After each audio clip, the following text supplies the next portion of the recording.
Did you mention Egypt in Africa? And thought what you are thinking and what you are putting on paper will chart the path you want to move ahead. Why were the pyramids built? They all are connected with each other. The history connects all of them, and art is art and craft. Both are umbilical cord, I will say, of life. From an idea to a finished painting, it's entirely a creative process for you.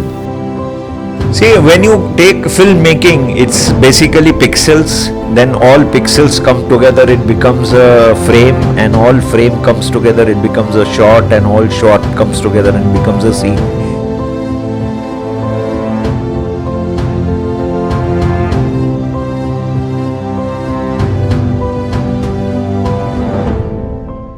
Hello and welcome to the show. We have Gautam Mazumdar with us today. Gautam is a Mumbai-based artist, and his work has always aimed to bridge between the ancient and the contemporary world of art. He has done several national and international exhibitions, and we will learn more about his journey in his words. So let's welcome Gautam Mazumdar. Gautam, welcome to the show. Thank you, Ati.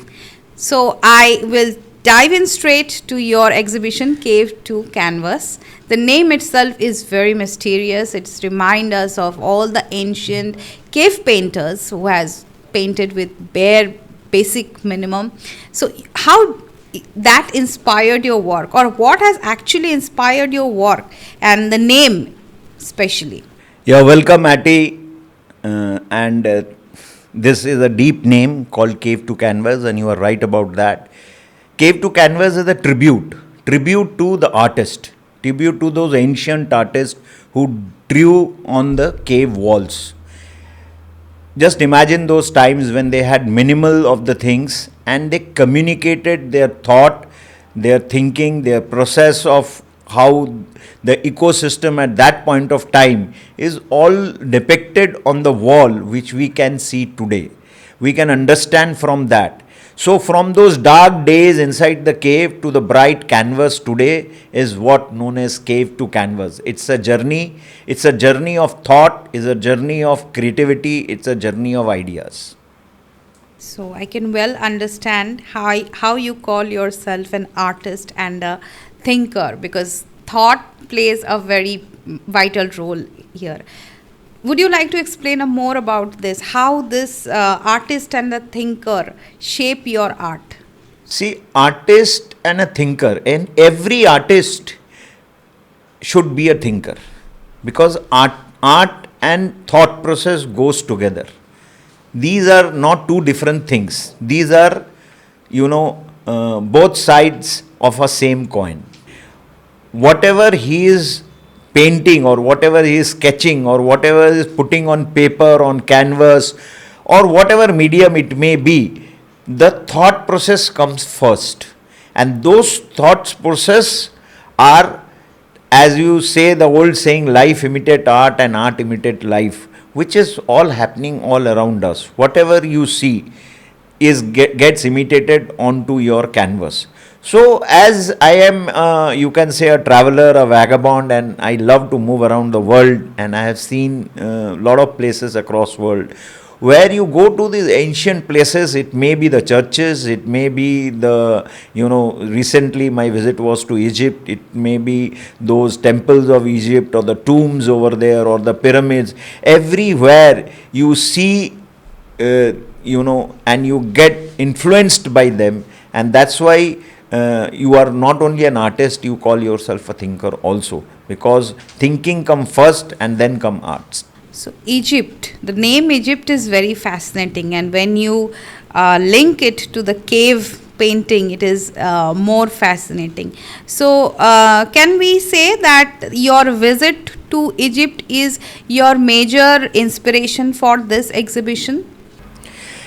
Egypt fascinates me a lot. You are absolutely right. It changed my perspective towards the whole of Africa.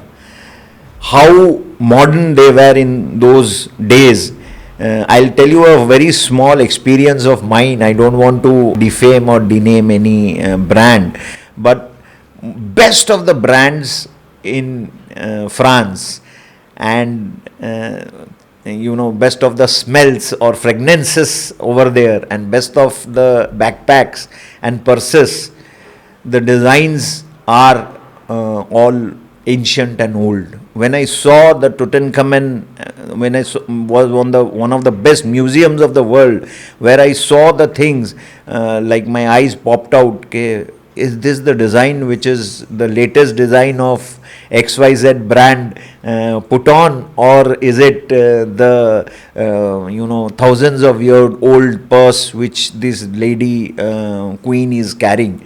So it was a very very deep insight which I got from there, and what I learnt is the past and the present and the future, they are all tied up together.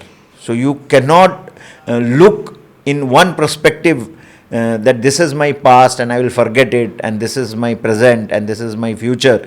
They all are connected with each other. The history connects all of them, and art and craft both are the umbilical cord, I will say, of life. And that's why Egypt will always inspire me. Whatever I saw over there, the inscriptions on the wall, where gave a deep insight of life, how life was over there. They were doing everyday life has been pictorially being engraved on the wall, and when you saw those, you exactly came to know, okay, this is what happening in those that part of time. That's why Egypt will always be special for me, and I am very much inspired with Egypt. And the outcome of this whole, you can say, cave to canvas, 70% I give it to Egypt. Did you mention Egypt in Africa? I mean, is that correct? Because we always know Egypt is in Middle East. I always felt that, and I had no idea about it. Ke Egypt is in, I always thought that Egypt is a Muslim country and it is in Middle East. But when I landed over there and I saw the map and I saw how long is the Nile, and we had a beautiful trip because we were on Nile, okay, and both sides were exactly looking like India, and they had huge big green patches of land where you can see crops being grown, and that was there are so much stories which I have heard at that point of time when I was traveling. Okay, each story is so fascinating about Egypt. Like, why were the pyramids made? The pyramids were made because there was a lot of water in Nile, and these water, when they came, the Nile was flooded. There was no work, so people felt, what will happen now? So the king and pharaohs gave work to those people, so that they felt that yes, we are employed. That is one concept. We had no idea there can be a concept like this. Then you can say the river was in control. They had a lot of fertile land, so people went back to and cultivated. So like India, it is also cultivation is also their main format. Then over there, their main god is Ra, which is almost same to Ram. And the kind of inscriptions over there, you can see, these were so ancient, the way they dressed up, the way they have temples, the way they have priests inside the temples, all engraved on the wall. It is a very fascinating thing to go to each of those temples, see their tomb, learn stories about them. How fascinating, when you see mummy which is lying in front of you, and how they have preserved it. And when you listen to, from the guide, the stories about how each and everything in a very micro detail was kept inside the pyramid, you become more fascinating about listening stories. There are stories inside stories and stories inside stories. So when you see them in physically standing over there. See those kind of articles which are being used by common men. Each and everything is preserved. It is the world's biggest museum, and I feel that anybody who is interested in history, who is interested in humankind, who is a creative guy, who wants to understand art, who wants to understand philosophy, they should one time visit Egypt, because Egypt is a place which will give you lot of inspirations and lot of historical facts. The feeling is great. I will end up this question with what you asked about Egypt is, I just hugged the thousands of year old stone, the base stone of the pyramid, for 5 minutes, and I was trying to feel and ask the stone, will you tell me how old you are? Looks like we can have an entire episode on Egypt, but let's come back to your cave to canvas. So, since you are an artist from India, and there are several caves in India as well, like Ajanta Ellora in Maharashtra itself and Bhimbetka. So, is there any Indian caves that has played a role of inspiration in this exhibition of yours? Obviously, the question is, very, very correct. And obviously, India, when you move around the world, you come to know the importance of India. And you understand how ancient India is all about. When you go to our temples, when you go to our caves, there are more than 25 plus caves in Maharashtra itself. And in the Konkan region now, new caves have been discovered. So you are from Maharashtra. So in India we have several caves like Bhimbetka, Ajanta Ellora in Maharashtra itself. So does Indian caves also contributed to your inspiration for this? Obviously, as the first line goes, Mera Bharat Mahan. So I go by that. And when you move across the world and when you come back to your motherland, and that is India, at that point of time you understand how great India is all about, and how creative India is all about, and the kind of monuments and the kind of art and culture which was there in ancient times in India. Many few people in the world can match that. As you say, Ajanta and Ellora, you go there and you see the paintings and the kind of structure that is made out of one stone. A lot of insight goes into it. How the artists of those days who have done it. It's all about those artists. This cave to canvas is a tribute to those artists who did not write their name, who had no commercial format at that point of time. They may have worked for their kings, they may have worked for the temple, they may have worked for some religion, whosoever they worked for, but at that point of time they told their story.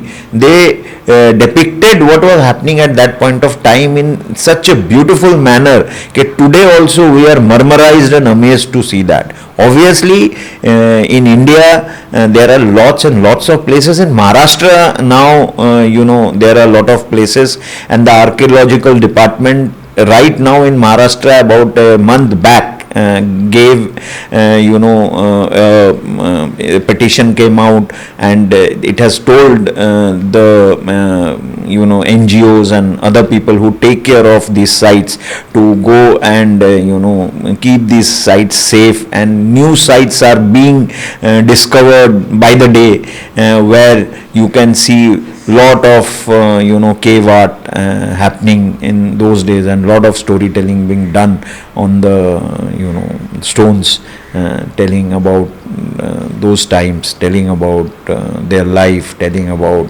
how they lived and what did they do, which is so amazing and which is so surprising for modern people that they had such deep knowledge. Absolutely. I think that India has a huge reservoir of ancient art. But preservation, I think India is a little bit still backward. You feel so? We are not up to the mark in preserving this art?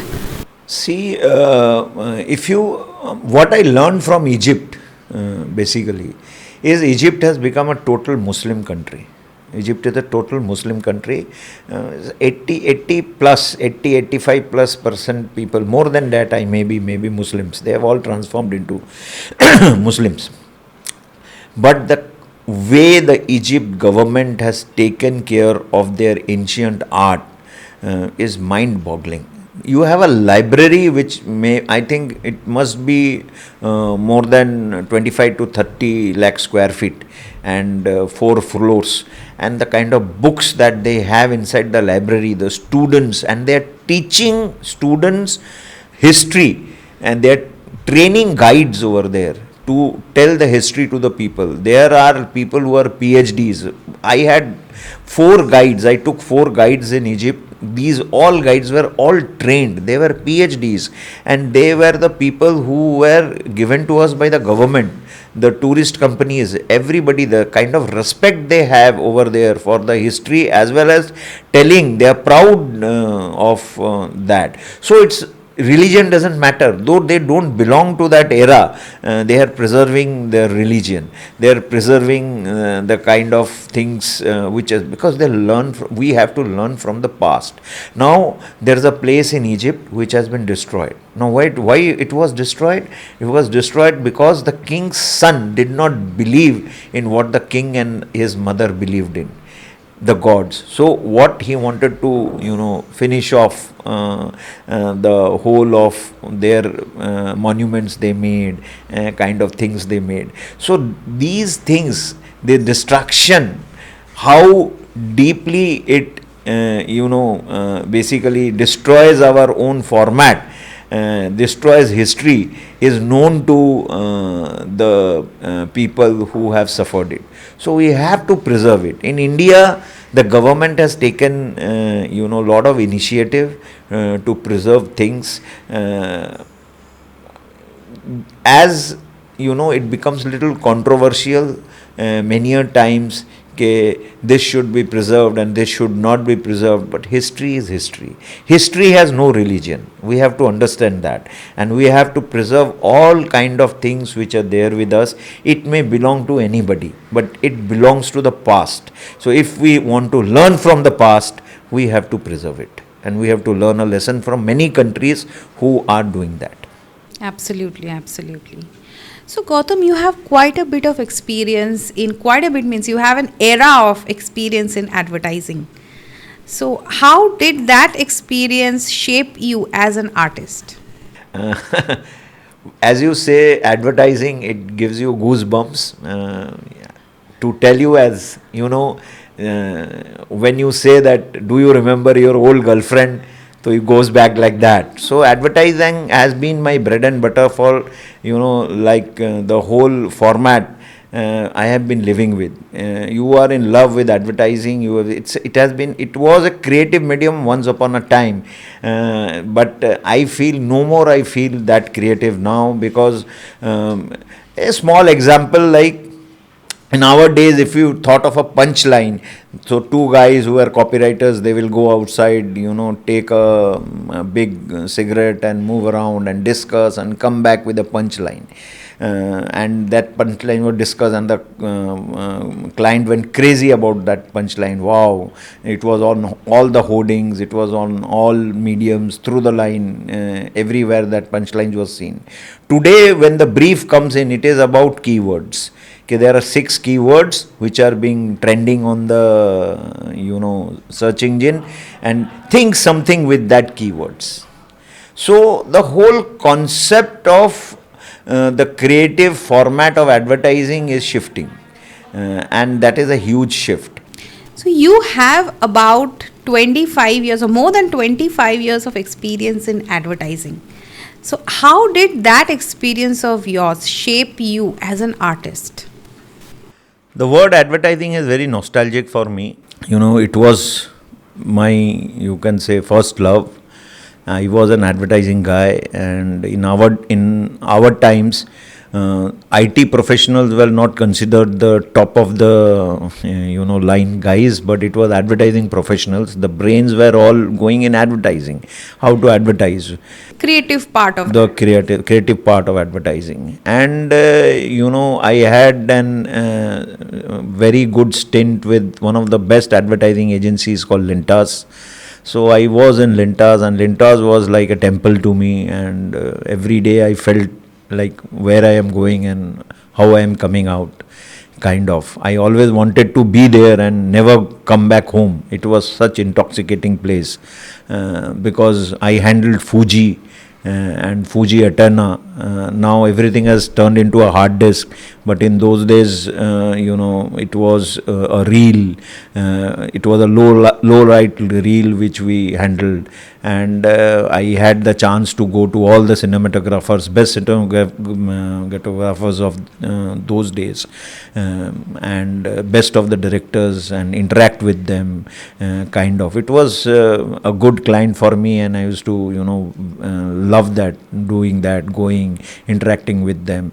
And lots of other clients. We went deep into the whole format, designed for them, wrote for them, made jingles for them, made advertising for them, made hoarding for them. Then came the internet era, which was coming in, and the social media. Everyone was trying to become a journalist. Everyone was trying to, a normal person as photograph became a content. Then slowly the influencer format was developing, and everything was happening in front of our eyes, and those influenced painting a lot. Those influence things a lot. As you know, one of the most famous, you can say, director of India, the guy who got Lifetime Achievement Oscar, Satyajit Ray, was an advertising guy, and he was a storyboard guy. So from there, when you know to understand your story, coming back to the story, you understand your painting. And over here, today also, when I go, I will end the thing with that. When I go for painting, it is the brief first. So I make the brief, what I am going to draw, from where I am going to, what are the images which are relevant to that, how deep, the research is on what I am doing. And then basically, the thinker comes into me. I think about the images, and then I come back to painting. So, from an idea to a finished painting, it's entirely a creative process for you. See, when you take filmmaking, it's basically pixels. Then all pixels come together, it becomes a frame, and all frame comes together, it becomes a shot, and all shot comes together and becomes a scene. Exactly the same way I look at, because I have been a film guy, I have been a broadcasting guy, so I understand that medium very well. So that medium is helping me over here in doing paintings. So when I am painting, I am looking at each of the pixel. I am looking at what color I am using, what medium I am using, the tool I am using over there. Many a times they are like, my wife says, why you are taking away all the spoons from the kitchen, and kind of knives from the kitchen, and old knives, you are not even throwing them. I collect them because I use them in a very innovative way to give a shape and give a format to the whole process of painting. Obviously, yes, as you say, it is. So, we would like to know more about how you choose your medium. That is pencil, or it will be a charcoal, it will be acrylic, watercolor.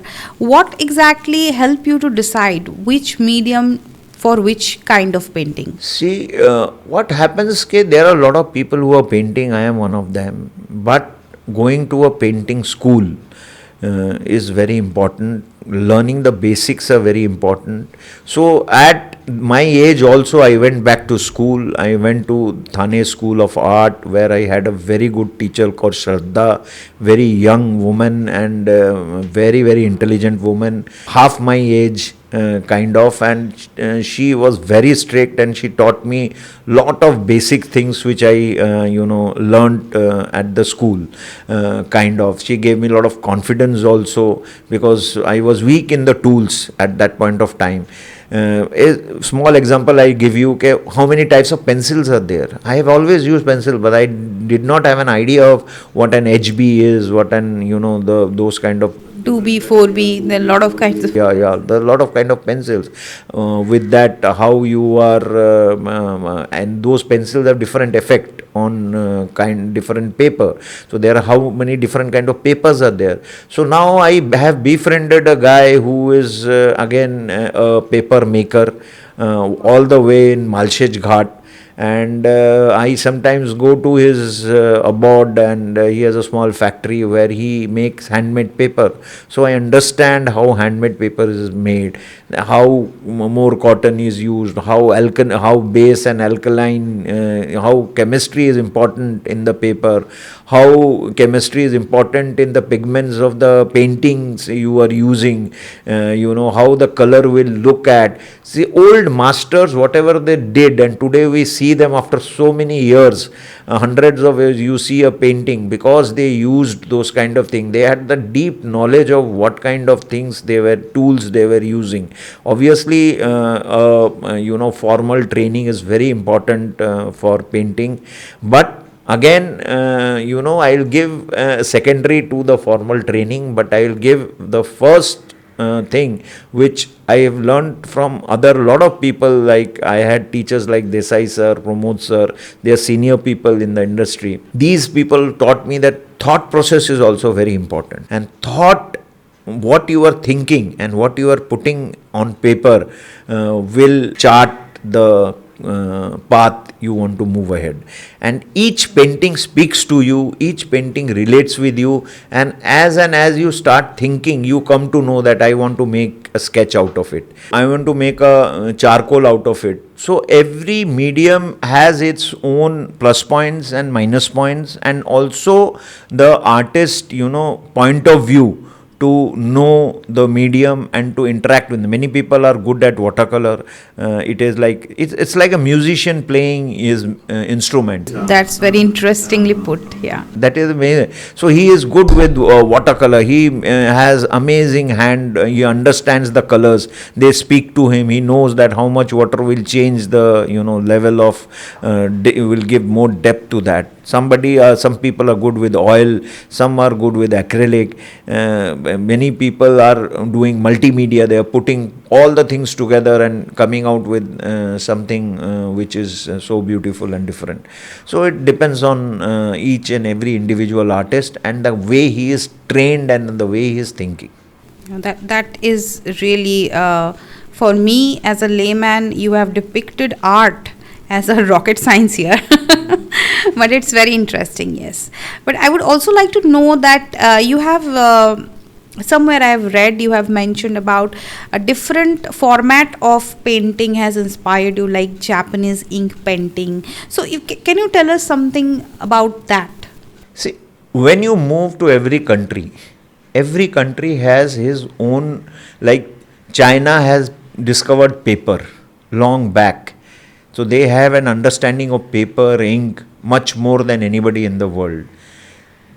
Exactly in the same way, Japanese have their own ink art, and they have their own paper also. They have their own format of painting, which has been famous across in Japan for a very long period of time.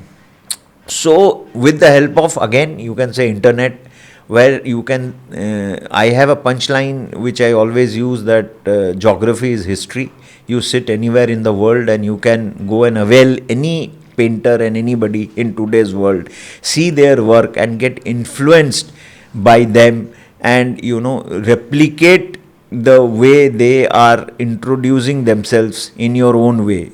So I basically see lots and lots of artists across the world, lots of lost work of arts which are prehistoric, which are modern, which ancient masters have done, and how the whole thing is evolved, and how Indian painters are being looked today at the international arena and how important they have become. These all types of things influences me in what I am doing.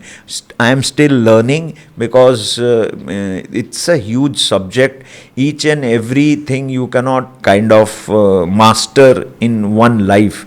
Life is too small to master the whole process of art and painting. But whatever little we learn, we are humbled that God has given us the opportunity and try to replicate that in a manner which is simple and which my people who appreciate me understand. Let us just talk a little about your previous exhibition, that is Kamal Khilta Hai, where you have used lotus as an analogy of life, and now this one, which is almost like a dialogue to the ancient. How do you see this journey of yours from Kamal Khilta Hai to Cave to Canvas? See, it's a long journey, 2 years. It has been 2023, I think, when I did Kamal Khila Hai, and it was my first exhibition. Before that, I had never done an exhibition. So again, I will give a lot of appreciation to an artist friend of mine known as Suman, who came along with me and helped me to do the show with him. I came up with this idea called Kamal Khila Hai, and I gave Sanskrit names, 24 Sanskrit names to each of the flower. Kamal is basically lily, as we call water lily.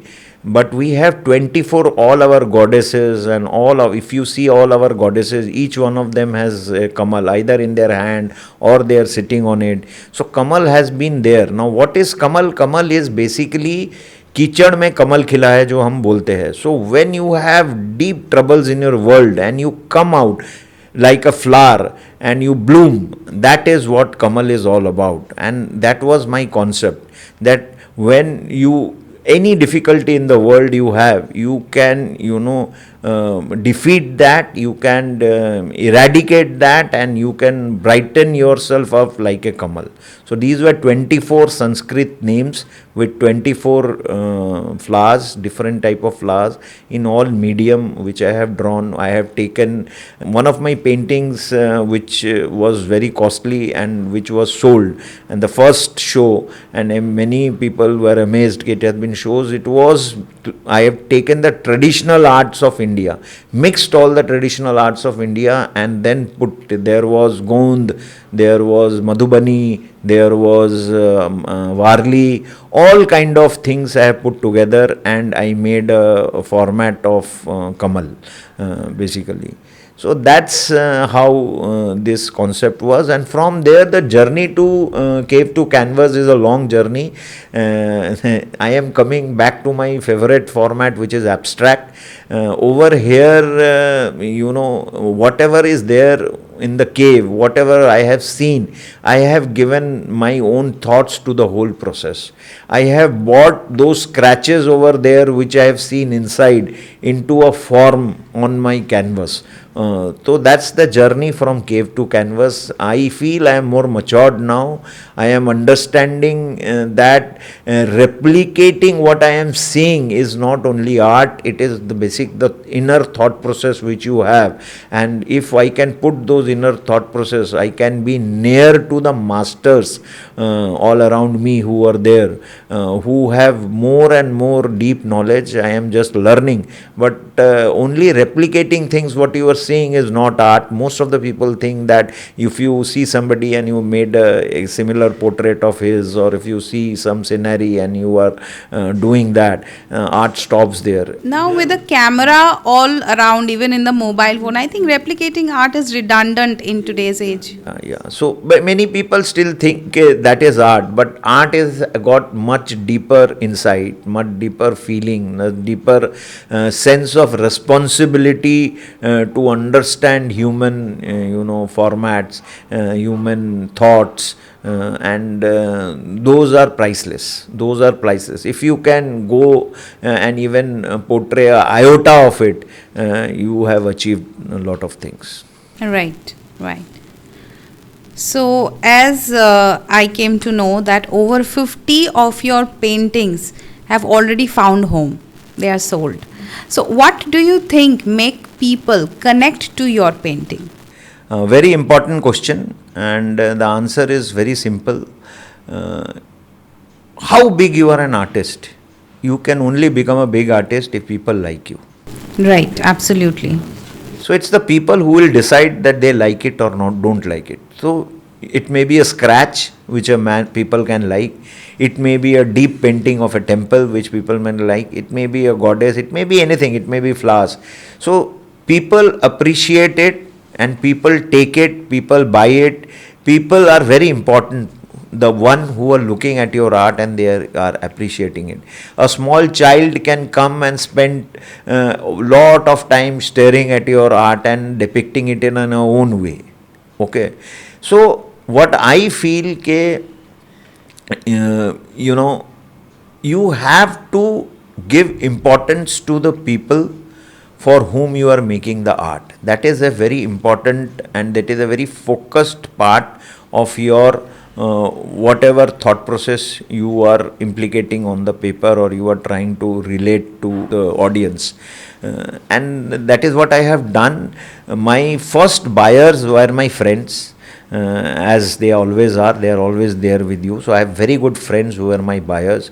I have very good relatives and acquaintances who basically said that, yes, Gautam, this is your line, this is what you want to do all your life, and if you want, take a leap into it, because becoming a full-time painter is not very easy. Becoming a full-time painter is a tough decision for an advertising guy to come out of a secured, very secured and A stream of income and then venturing into something which is you have no idea of what will happen, who will appreciate you, who will buy. So I have deleted this format, who will appreciate me, who will buy. I am just going by my thought, and I am very focused that someday somebody will appreciate it. Across the world there are a lot of people who are buying painting is a huge big business, but once the painting gets completed, once painting is complete, it is no more a painting, it is business. right. Right. So the art is in the process. Once it is done, it is a product. Absolutely.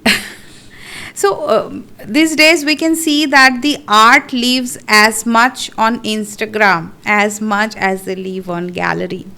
So how do you feel about this digitalization in the space of art? See, this is a bomb of a question, digitalization.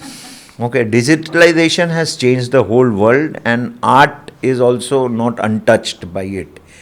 Instagram is the modern cave. Right, right, absolutely. And we all are drawing on it.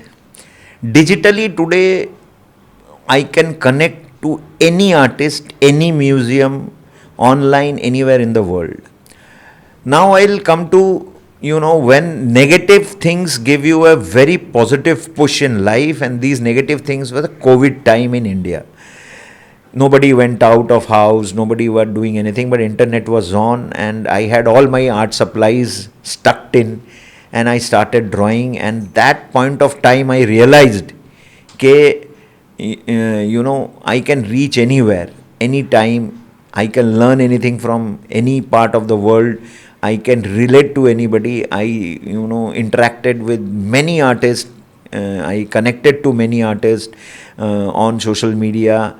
I regularly was on webinar on many museums which I was listening to. Today, almost I follow more than 5,000 plus people, and I have following of more than 1,000 plus people. These are all genuinely organically made friends across the world with different kind of skills they have, and all these people are teaching you something or the other. They tell you directly what you are doing wrong, what you are doing right, how good you are. Somebody appreciates you, somebody tells that you are not that good on your face, and all these are enhancing. And it would have been not possible if there was no digital platform. So it is integrating the whole world, and digital platform is the new, you can say, universe of everybody. And these boundaries, what we see today, that this is a country is India and that country is America and that country is Australia, and we have about more than 28 plus countries and different kind of religions and different kind of skin tones and people, but they all are on the digital medium. They all are together. And people of the new generation, my generation still believes on the old format, but people of new generation who are in their 20s, they have no boundaries. They are one world. It's like true globalization. True globalization. So there are many artists who are more concerned about have not mastered the art or mastered the skill, and they are a bit skeptical about showing their art, whatever they have made. But you say that art is not a craft, it is more about mindset. So what will be your advice to the budding artist? See, as I say, mind is a mind-boggling place.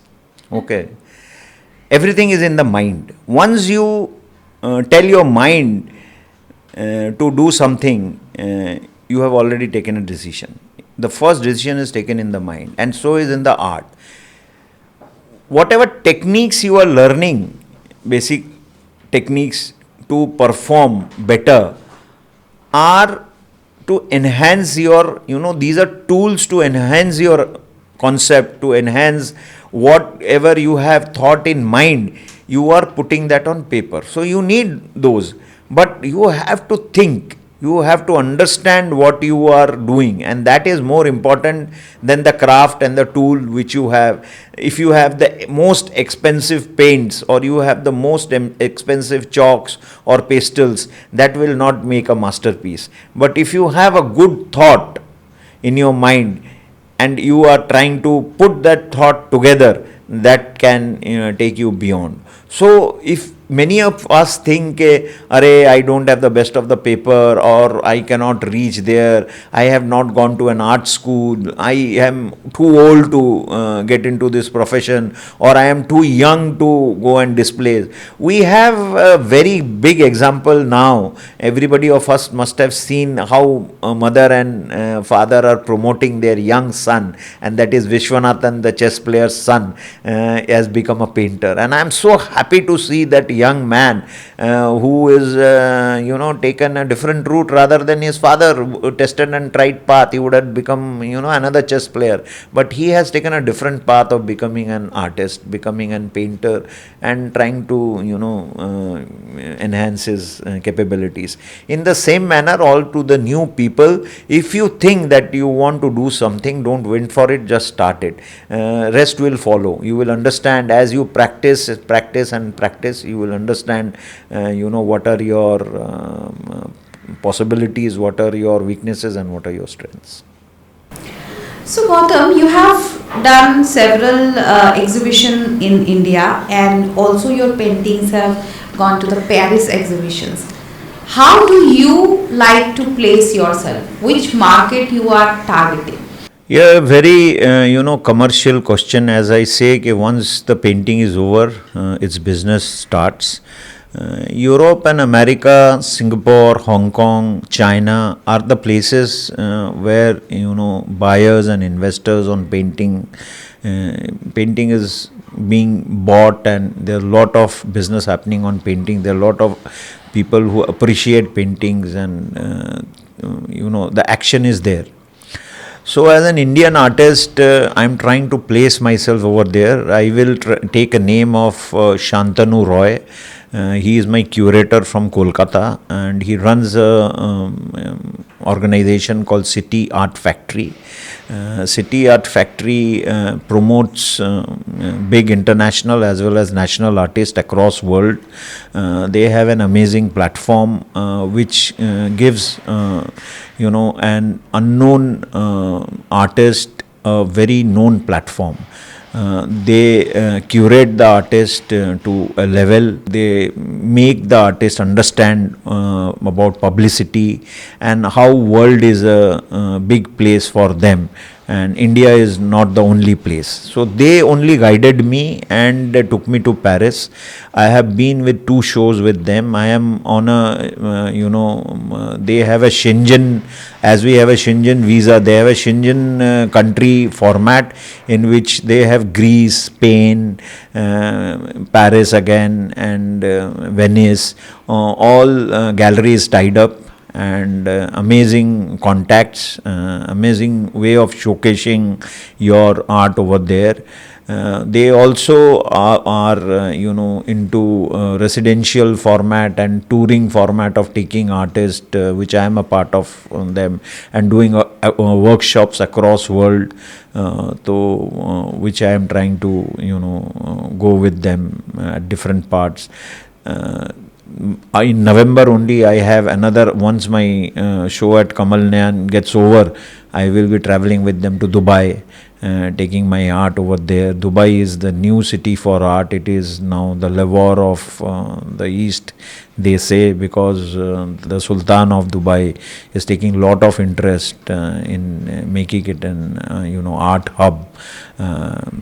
Arabs have the money with them, and they now appreciate art also in the same manner the French and the Europeans do. So they are on par with that.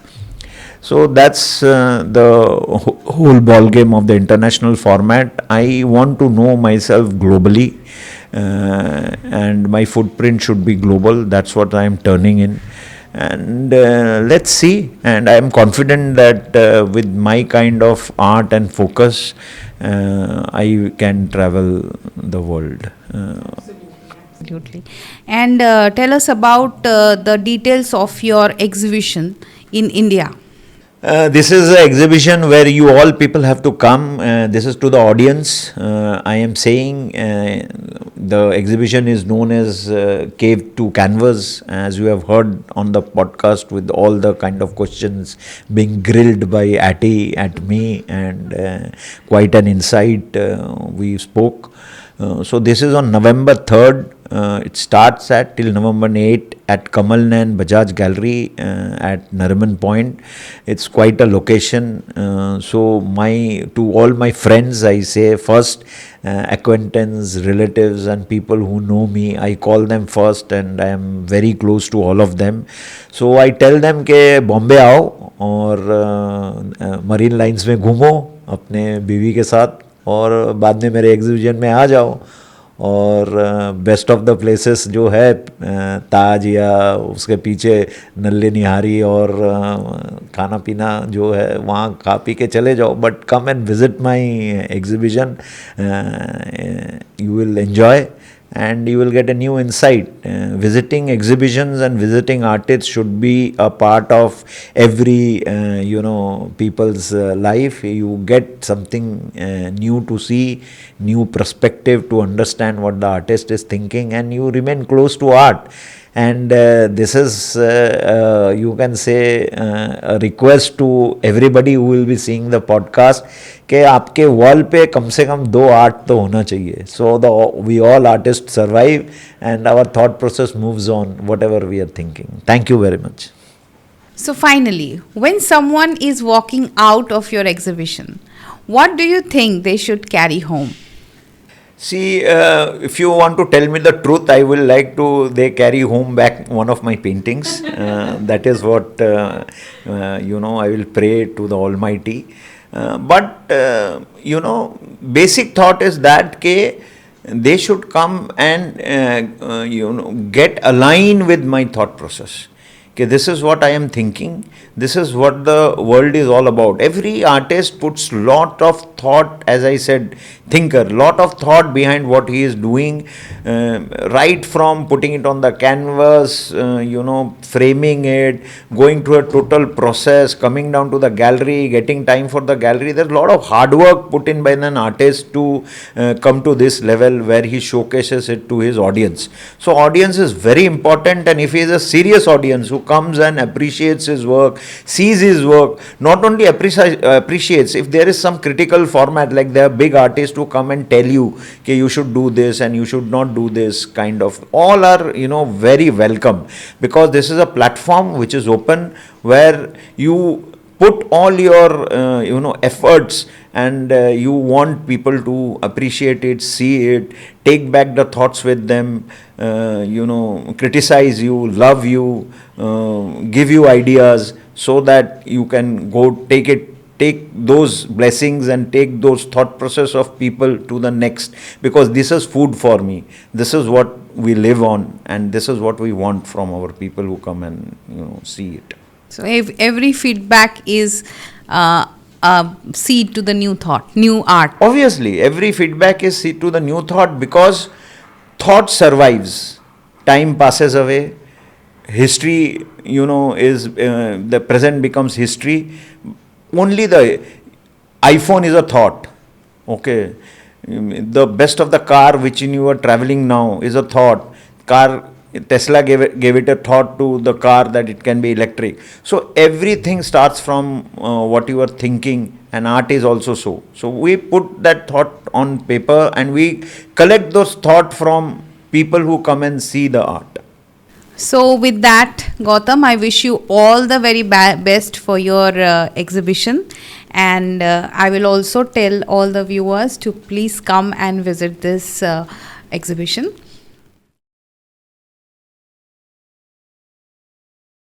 So I hope today's conversation leave you with an idea that art is not only what we see, but it is also about how we see it. So keep seeing, keep questioning, and keep finding beauty in the unexpected. Thank you so much.